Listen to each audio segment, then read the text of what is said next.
Hi, in this screencast I'm going to walk you through project 3 and give you some hints along the way. Here's a PDF for the project. You can find a link to this PDF on the assignments page of the course website, and on that page you will also find a link to the zip file for the project. And when you download and extract that zip file in your computer, you're going to see a folder such as this containing these items in it. So the folder includes the starter files for the problems in the project. It includes a report.txt file that should serve as a template when you write your report. It includes runtests.py that you should use to test whether or not your solutions meet the input and output specifications. And it contains this folder called data with several test files in it that you should use to test your solutions out. Okay. So now let's walk through the project in some detail. So the goal of this project is to implement a program to compute the optimal sequence alignment of two DNA strings. Now, a genetic sequence is a string that is formed from a four-letter alphabet A, T, G, and C, and a gene is a genetic sequence that contains information that is needed to construct a protein.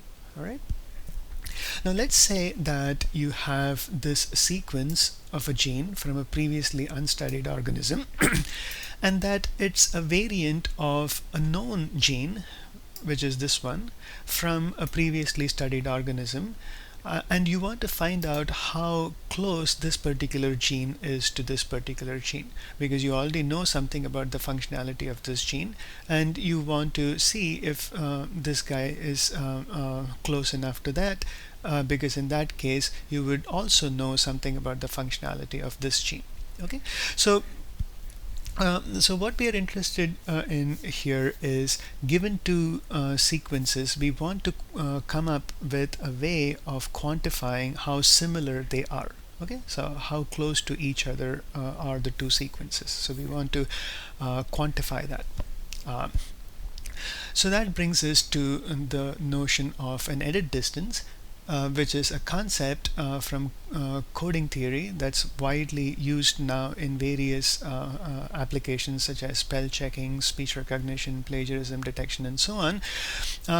And it's this concept that we are going to use to quantify the similarity or dissimilarity between two genetic sequences. Okay, so when we're trying to align two sequences, we are allowed to introduce gaps into either of the sequence. Okay, and we do that just to make them have the same length, because the two input sequences could have different lengths. So we introduce gaps in either of them so that they are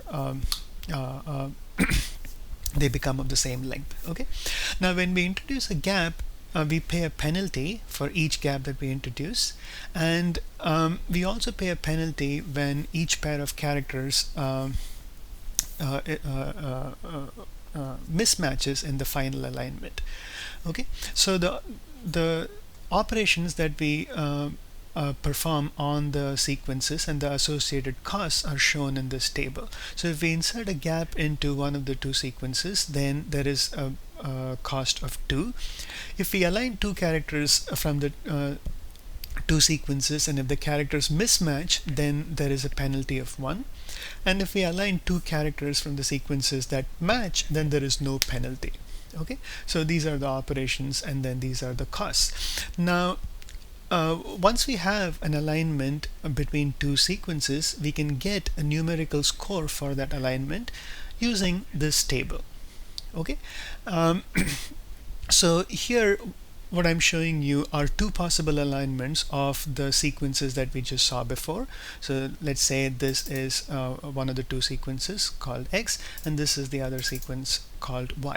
Okay, so here is one possible alignment of the two sequences, so where we pair A with T with a cost of 1, because the characters mismatch here, right? So in that case we pay a cost of 1, and then we pair A with A, which is a match, so there is no cost, and then we pair C with A with a cost of 1, and so on. And then at the end we pair C with a gap which has a cost of 2, and then C with a gap with a cost of 2. Okay, so the the numerical score for this alignment is just a sum of these numbers, which is 8 in this case. And here is another possible alignment for these two sequences. So in this case, if you add up all the costs, we get a numerical score of 7. Okay. Now, the edit distance for two sequences is the score of the best possible alignment between the two sequences. So it's basically the lowest numerical score that you can get from all the possible alignments. Okay. Now, in this particular example where x is this and y is that, the best that you can do is 7. So 7 is the numerical score for the optimal alignment. Okay, and hence 7 is the edit distance for x and y. Okay, for these particular sequences. Now, what we want to do in this project is compute the edit distance of two given sequences. All right. Now, this problem is a non-trivial computational problem because we need to sift through exponentially many possibilities until we find the best alignment. Right. So what we're going to do is propose a recursive solution which is very elegant, that would solve the problem, and then we are going to look at a very effective way of implementing that solution using a powerful technique called dynamic programming. All right. So that's what we're going to do next. We'll look at a recursive solution for the problem and talk about an efficient way of implementing the solution. But before we look at the recursive solution, we need to introduce some notation, which is going to be very important. We're going to use x and y to denote the two input strings or the two input sequences. Okay, and then m and n are going to denote the lengths of the two sequences. So capital M is going to denote the length of x, and capital N is going to denote the length of y. All right. Now, x at y is going to refer to the ith character of the sequence x, and y at j is going to refer to the jth character of the sequence y. All right. And then we're going to use this notation x at I through m to refer to the suffix of the sequence x that starts at I and goes all the way up to m minus 1. Okay. And so for example, x at I through m refers to the suffix of x that consists of the characters x at I plus 1, and so on all the way up to x at m minus 1. And then we're going to use the notation opt of ij to denote the edit distance of the suffixes x at I through m and y at j through n. Okay, so let's look at some examples. So let's say x is this sequence and y is this sequence. So these are the sequences that we encountered before. So they have lengths m equals 10 because there are 10 characters here, and n equals 8 because there are 8 characters here. Okay, now x at 2 is simply the character in the sequence x at index 2, which is c, because that's the character that you have at index 2. And then x at 2 through m is the suffix of x that starts at the second character. Okay, so that's that. And then y at 8 through n is simply the empty string because y only has 8 characters which are indexed from 0 through 7, so y at 8 through n is simply the empty string. All right. Now the edit distance of x and y is simply the value in the matrix opt at the location 0, 0. So once we have the matrix opt completely filled up, we get the edit distance for the two input sequences simply by looking at the element at 0, 0 in that matrix. All right. So now let's describe a recursive scheme for computing the edit distance of the suffixes x at I through m and y at j through n. Okay. Now consider the first pair of characters in an optimal alignment of the two input sequences. Okay. And there are three possibilities here. In the first case, x at I is matched with y at j. Okay, so in this case we pay a penalty of 0 if the characters match up that is if they are the same, and we pay a penalty of 1 if the characters don't match up, that is x at I is different from y at j. Okay. um, so now we have aligned x at I with y at j, either with a match or mismatch, but we still need to align x at I plus 1 through m and y at j plus 1 through n. Okay, so this subproblem is exactly the same as the original sequence alignment problem, except that the two inputs now, which are this and this, are proper suffixes of the original inputs, which were this and this, right? Um, so and this quantity essentially is opt of I plus 1 j plus 1, right? Because the edit distance of the original sequences was opt of ij, and the edit distance of the new sequences is simply opt of I plus 1 j plus 1. All right. So in summary, opt of ij is basically opt of I plus 1 j plus 1 plus either 0 or 1, depending on whether x at I matches y at j or not. Okay, so that's case 1. Now in case 2, x at I is matched with a gap. So in this case, since we are introducing a gap, we pay a penalty of 2, but we still need to align the suffix x at I plus 1 through m with the suffix y at j through n. Okay, because since we are using a gap for y, we haven't advanced y at all. Okay. Now this subproblem is identical to the original sequence alignment problem, except that the first input now, which is this one, is a proper suffix of the original first input. Okay, whereas the second input to the subproblem is identical to the first to the original second input. Okay, so what we are saying here is opt of ij in this case is simply opt of I plus 1 j plus 2 for the gap penalty. Okay, and then in the last case we are matching y at j with a gap. Okay, and since we have a gap, there is a gap penalty of 2, and now we still need to align the suffix x at I through m with the suffix y at j plus 1 through n, and this subproblem is identical to the original sequence alignment problem, except that the second input now is a proper subsequence of the original input. Okay, whereas the first input here is identical to the original input. Okay, so in this case, what we can say is that opt of ij is opt of I j plus 1 plus 2. Okay, so to summarize these three cases, we can simply write down this recursive expression that says opt of ij is the minimum of three quantities. So this quantity here represents the first case, this quantity here represents the second case, and this quantity here represents the third case. Okay, so you find the minimum of these three quantities, and that's the value that you assign to opt of ij.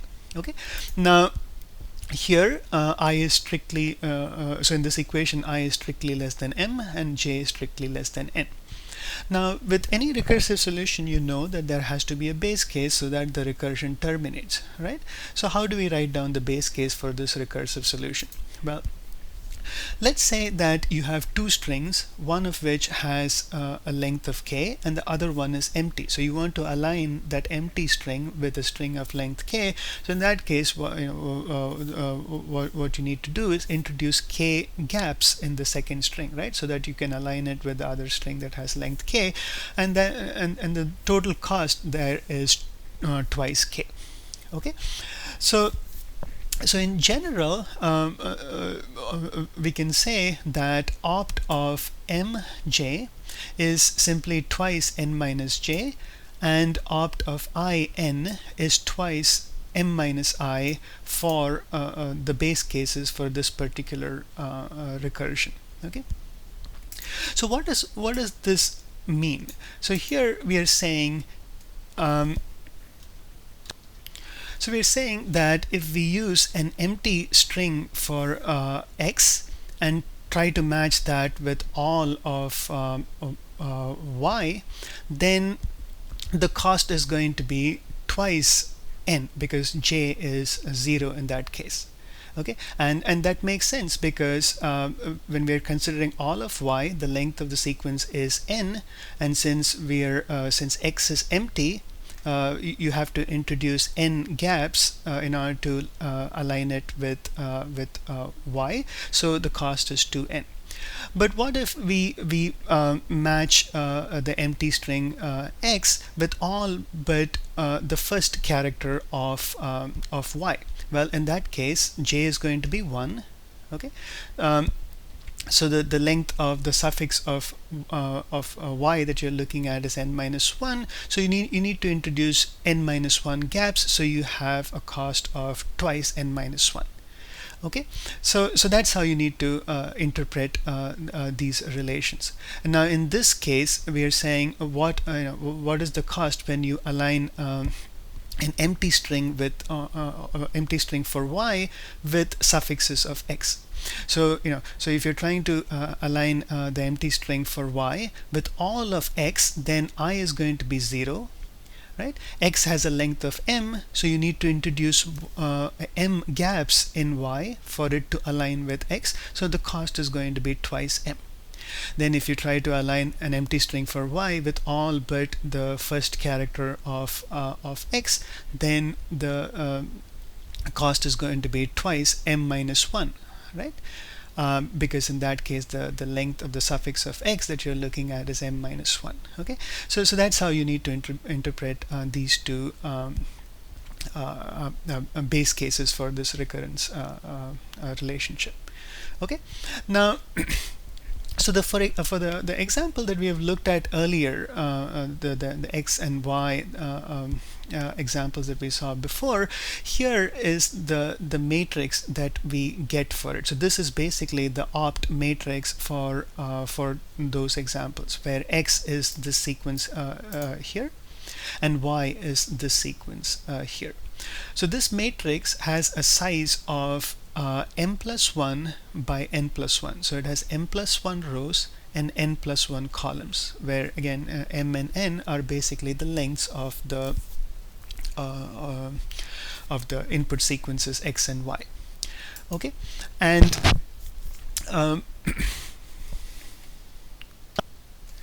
and the way this matrix is filled is by using this recursive relationship and the base case that is stated here. Okay, so the base case essentially will let you fill in for the bottom row of this matrix, okay, and the right column of this matrix.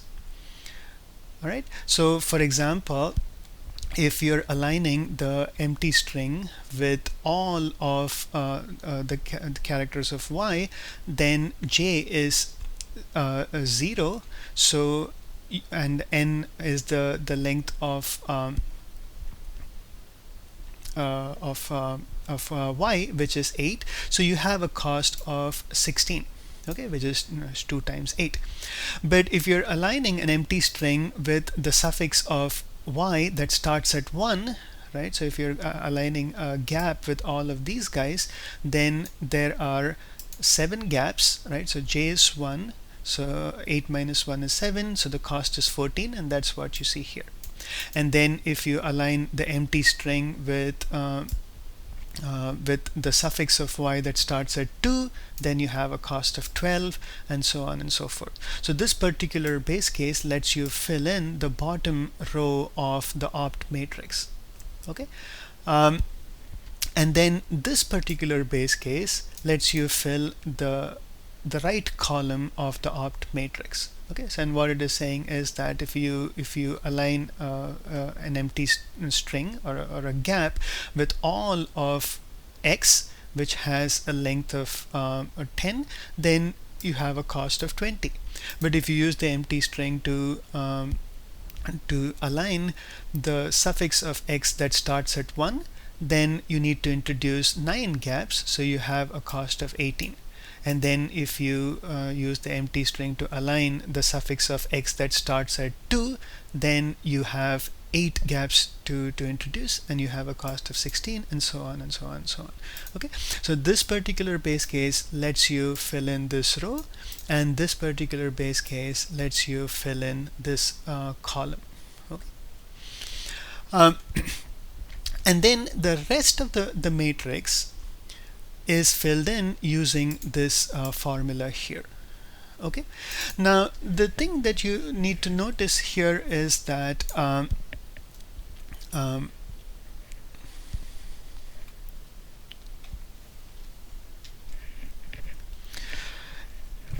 in that recursive relationship, whenever you are calculating a value in the cell ij of the opt matrix, that value depends on 3 neighboring cells. It depends on the cell that is right below, okay, and that is indexed as I plus 1 and j.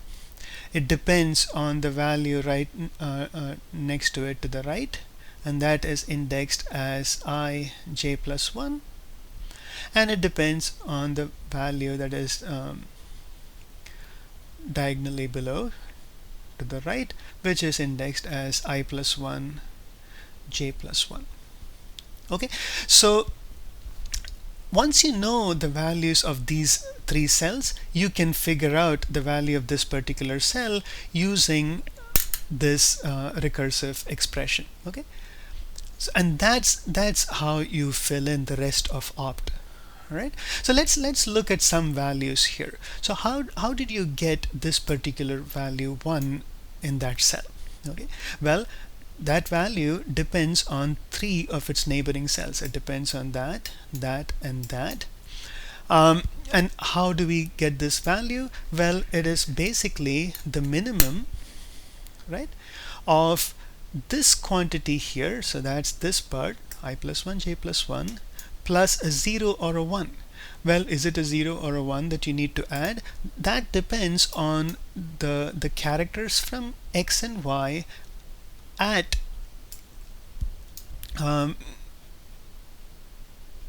at that position. So the character from x at that particular position is c, and the character from y at that particular position is a. Well, those characters mismatch, so you need to add a 1 to this quantity here. Okay, so now we are looking at the minimum of 0 plus 1 because there was a mismatch. So this particular quantity is 1.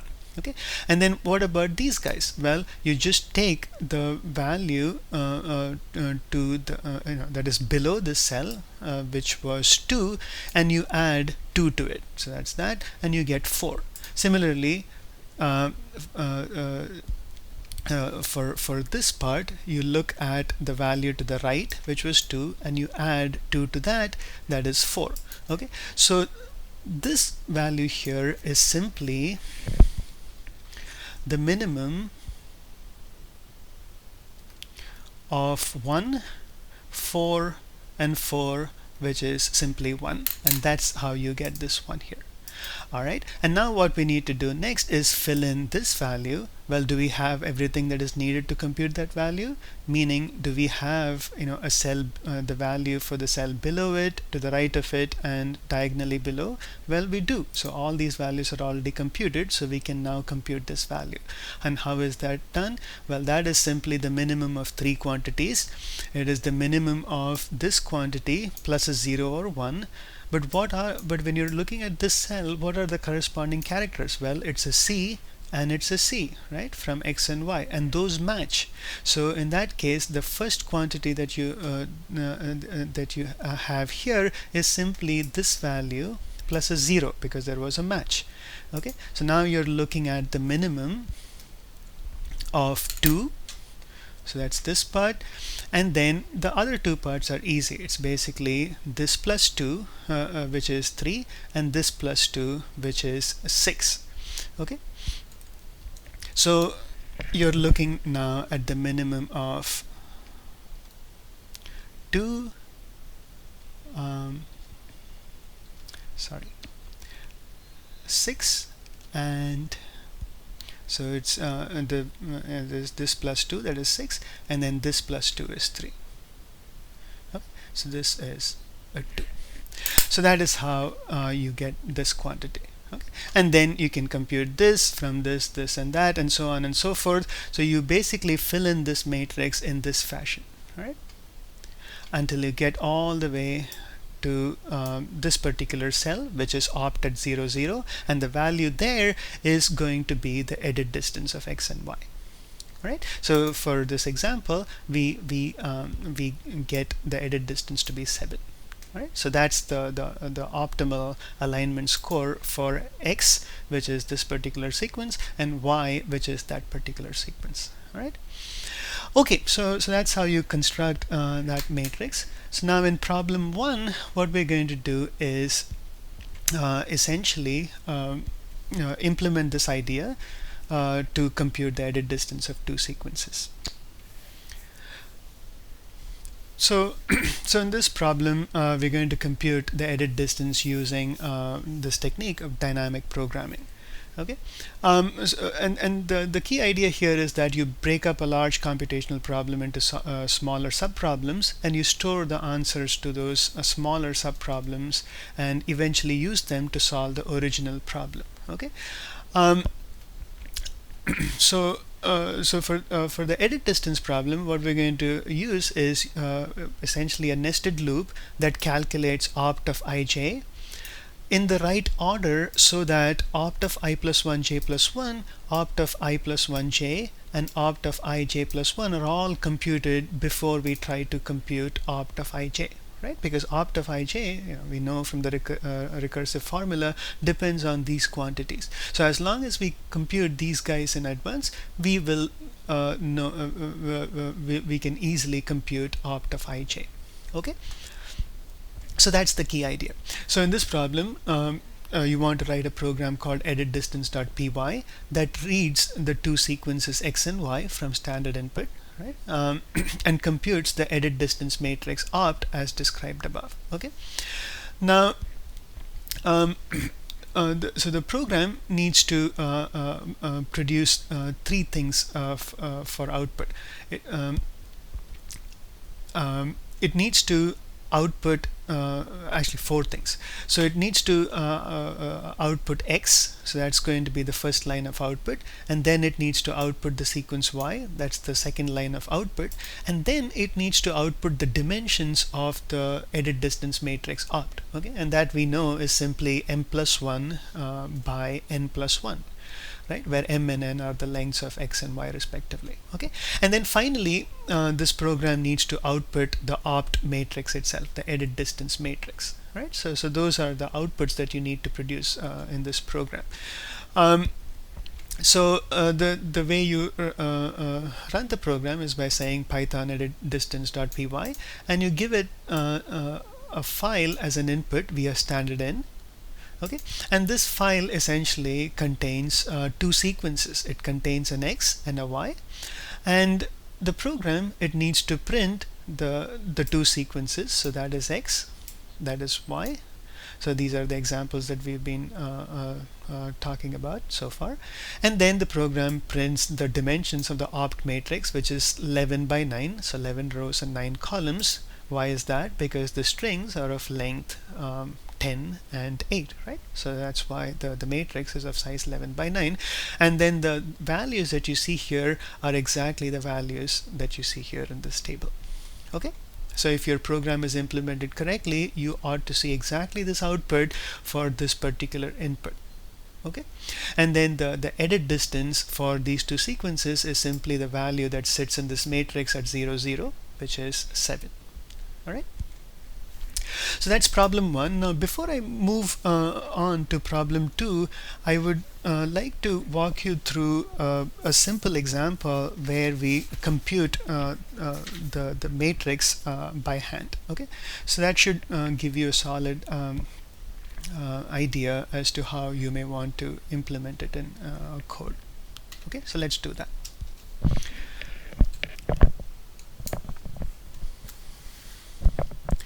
So here I'm going to look at a very simple example where X is the sequence ham, okay, and Y is the sequence spam. All right, so X has a length of 3, Y has a length of 4. So my opt matrix is going to be a 4 by 5 matrix, right? So now let's work on building that matrix up from scratch.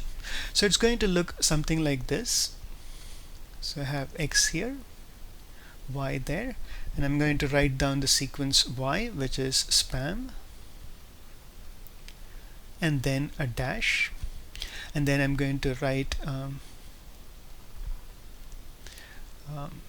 the sequence X, which is ham, and a dash. And let me put these lines here.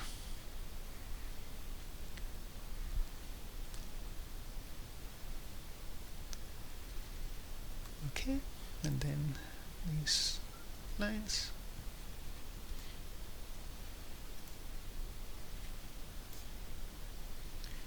And now let's try to fill in the values.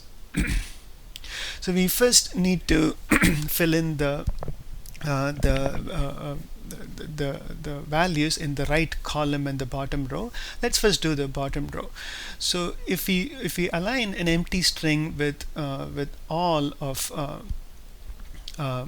Y, then we incur a cost of 8, right? Because Y has a length of 4, so we need to introduce 4 gaps, so that gives us a cost of 8. But what if we use an empty string to align this substring of Y? Well, that has a length 3, so we need to introduce 3 gaps, so that has a cost of 6. Okay, and similarly, this one has a cost of 4, this one of 2, and this one of 0. Now let's fill in the rightmost column. What if you use an empty string to align all of X? Well, the length of X is 3, so you need to introduce 3 gaps, so that's a cost of 6. What if you use an empty string to just align the suffix am of X? Well, that's 2 gaps, so cost of 4. And then if you use an empty string just to align m, that's a cost of 2. Okay, so we have managed to use the base case to fill in the right column and the bottom row of this opt matrix. Okay, now let's fill in the rest. But before that, let me just put in an I here and a j here. So I is going to run in this direction, and then j is going to run in this direction, right? And this cell here is 0, 0. Okay, so now we're going to use that recursive formula to fill in the rest of this matrix. So we need to start here. So the value of the value that you need to put in here is going to be the minimum of 3 quantities, right? So what are those numbers that I need to put in there? Well, it is the minimum of this quantity, which is I plus 1, j plus 1, plus either 0 or 1, depending on whether these characters match. So when I'm looking at this particular cell, I need to look at these characters. Well, m and m match, so there is no penalty involved. So what I need to put in here is 0. Okay, so it is this number plus 0 since there was a match. And then here I need to put in basically this number plus 2, which is 4, and then for here I need to put in this number plus 2, which is 4. So the minimum of these quantities is a 0, and that is what I put here. Okay, now what about this quantity? Well, that is going to be the minimum of, again, 3 quantities. What is that? Well, it's this one,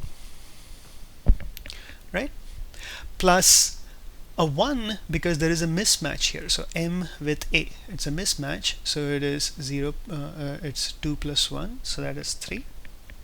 And then it is this plus 2, which is 6, and this plus 2, which is 2. So the minimum here is 2, and that's what I need to put there. Okay. What about this one? Well, that's the minimum of this guy plus a 1 because m doesn't match p. So that's 5. And then it is this plus 2, which is 8, and this plus 2, which is 4. So the minimum is a 4, and that's what I write here. And then this guy here is going to be a minimum of 6 plus 1 because there is a mismatch. S and M don't match, so that is going to be 7. And then it is this plus 2, which is 10, and this plus 2, which is 6. So this number is going to be 6. Now all these numbers ought to make sense. So what are we saying here? So this number here, remember, is basically the edit distance for the suffix of x that starts here and the suffix of y that starts here. Okay, that's what this number is. So essentially what it's saying is, what is the best way of aligning spam with m?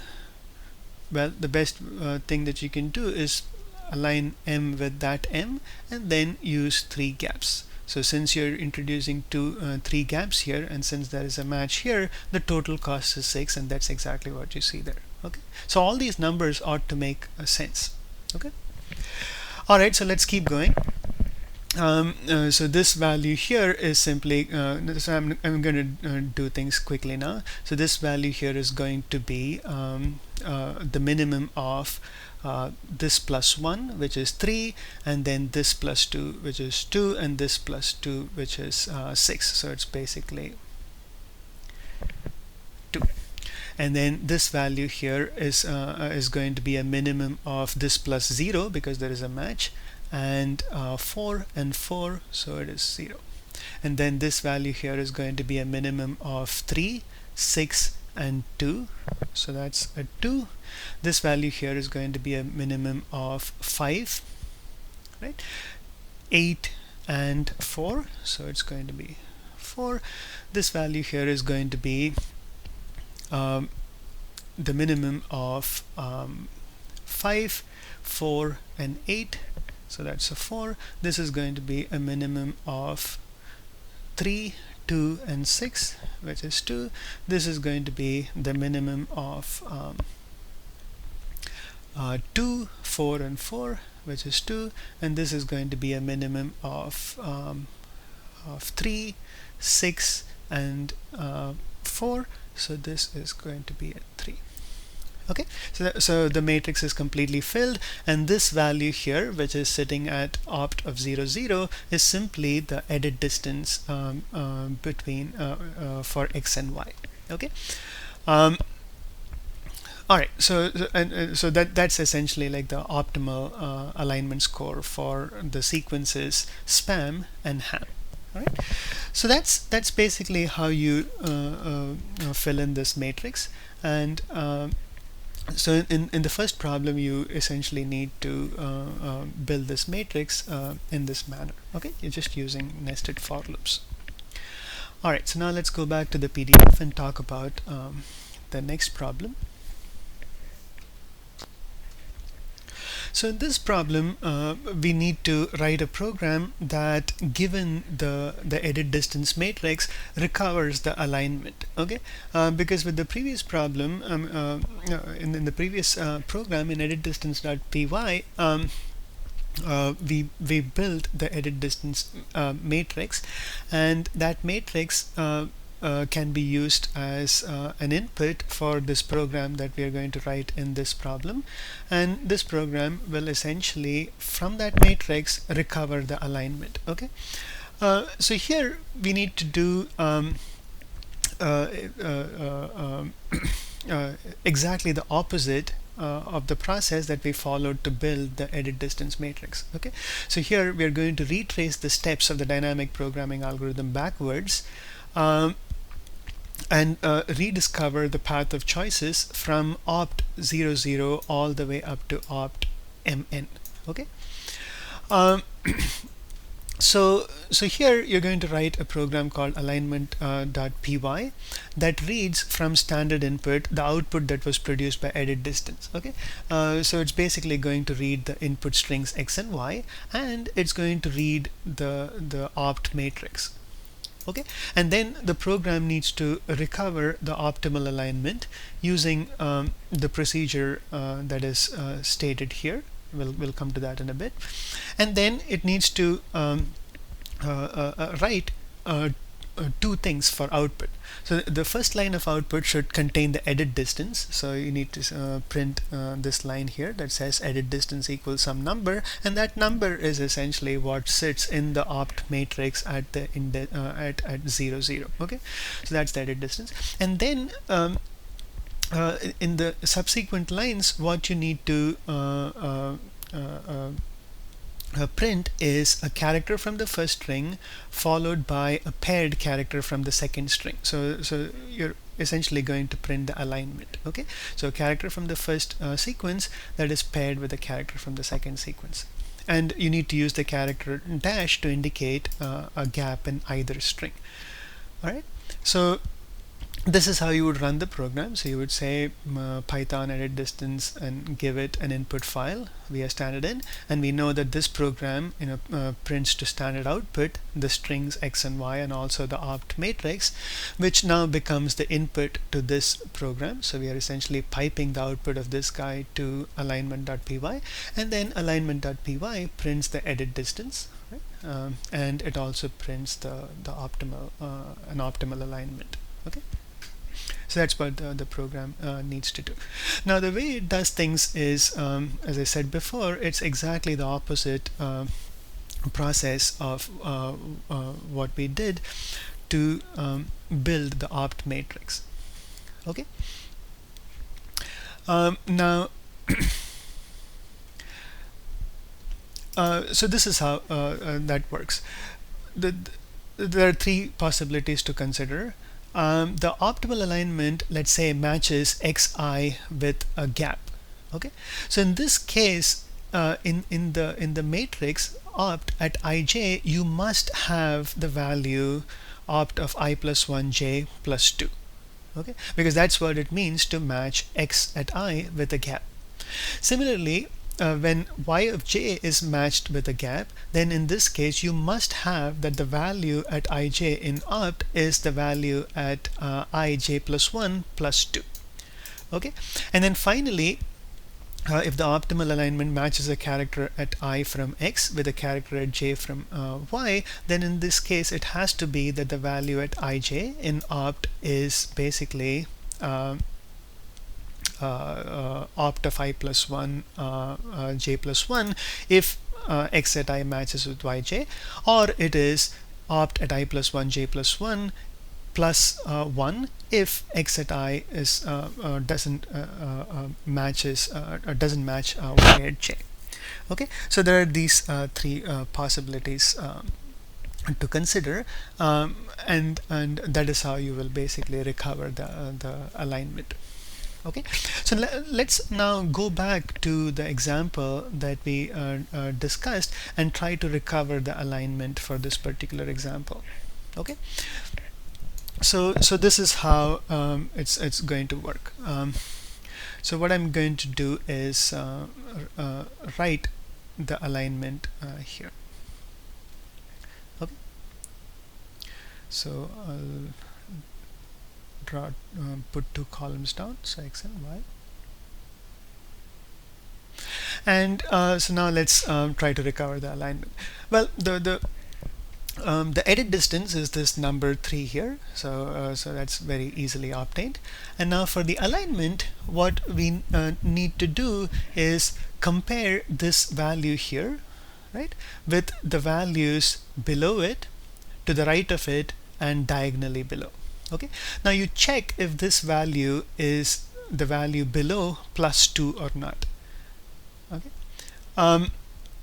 if it is, then you need to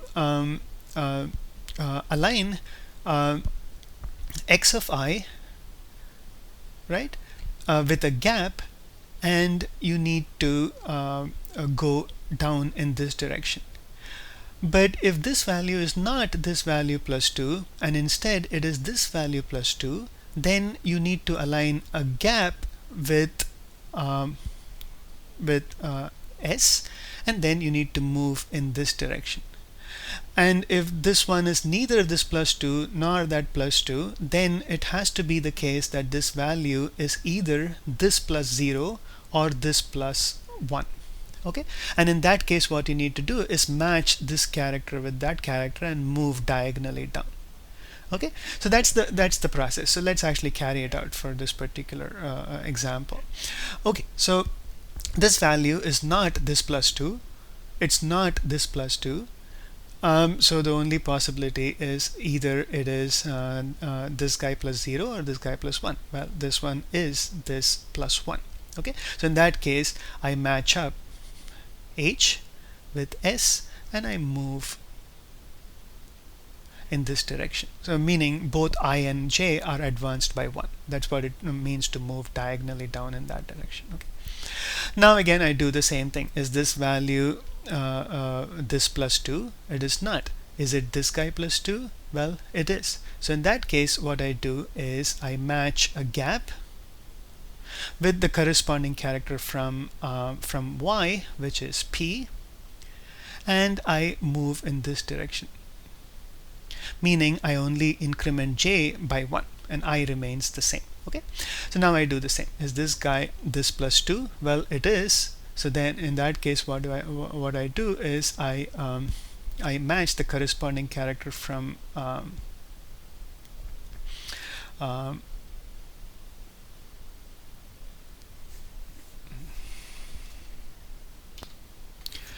okay, so I just realized that I made a mistake in calculating this the opt matrix. So this number here needs to be 1. Okay, why is that? Well, it is the minimum of this guy plus 1 because there is a mismatch, and this guy plus 2, which is a 4, and this plus 2, which is a 4. So it's a minimum of 1, 4, and 4, which is 1. So that's what I need there. So that was a mistake. Sorry about that. So now I need to go and redo this because that's not quite right. So let me erase these numbers. And let's also erase these paths and redo it. Okay. All right, good. So let's start over. So we are at this cell. Is this number this plus 2? Well, it is not. Is it this plus 2? It is. So what we do is we advance in that. Well, we match a gap with the corresponding character from S, and then we advance in this direction. That is, we simply increase J by 1 and not I. Okay. Alright, so now let's compare, let's look at this value 1. Is it this plus 2? It is not. Is it this plus 2? It is not. So in that case we match the corresponding characters from X and Y. So we're going to match H and P. Okay. Let me also write the cost here. Why not? So the cost in this case is a 2. In this case it's going to be a 1, and then I advance diagonally. Okay, so I increment I and J by 1, so I end up here. Now is this plus 2? Well, it is. So in that case what I do is I'm sorry. Is this number this plus 2? Well, it is not. Is it that plus 2? It is not. Then the only option is that this number is either this plus that, or this number is this plus 0 or this plus 1. Well, in this case it is 0 because you have a match, right? A and A. So we write A and A down. There is no cost, and we go in the diagonal direction, right? Again, meaning we increment I and J by 1. Now again, when you're in this cell, you ask if this number is this plus 2. Well, it is not. Is it this plus 2? It's not. So the only possibility is that it is either this number plus 0 or 1. Well, it is this exactly this number because you have a match here and there. Okay, so we write down the corresponding characters and a cost of 0, and we are done. Okay, so that's how you need to recover the alignment. So this is an optimal alignment of the two sequences ham and spam. Okay, and the overall score is 3, and that's exactly what we have here. Okay, so that's how you recover the alignment. All right. Now, the only thing that you need to be careful about is when you try to recover the alignment, you might either exhaust I or J before the other. Okay. So in that case, you need to be careful. So if I is exhausted before J, then you need to line up a bunch of gaps with the corresponding characters from Y, and if J runs out before I, then you need to align the corresponding characters of I. I'm sorry, corresponding characters of X with gaps. Okay, so just be aware of that corner case. All right. Okay. All right, and now in the data directory, I have given you several test data files that you should use to test your programs. Okay, and for several of those files, I've given you here the an optimal alignment score. Okay, so if you're using these test files, then make sure that you get these numbers for the edit distance. All right, so if you do, then you can be reasonably confident that your edit distance program is implemented correctly.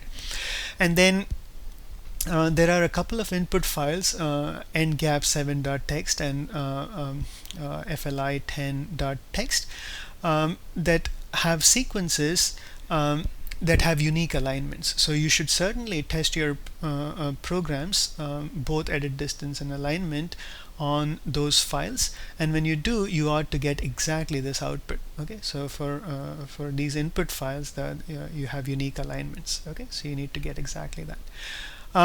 Okay, so that's that for the two problems, and then once you're done, you need to submit these files, editdistance.py and alignment.py, along with a report. So do not forget to write your report, and for the report, as usual, use the template that is given to you, and make sure you fill in all these sections, the time that it took to complete the project, and then details on how you approached each of the problems, and then any help that you received from others. And also please tell me whether or not you enjoyed doing the assignment, and if you got something out of it. Okay, or not.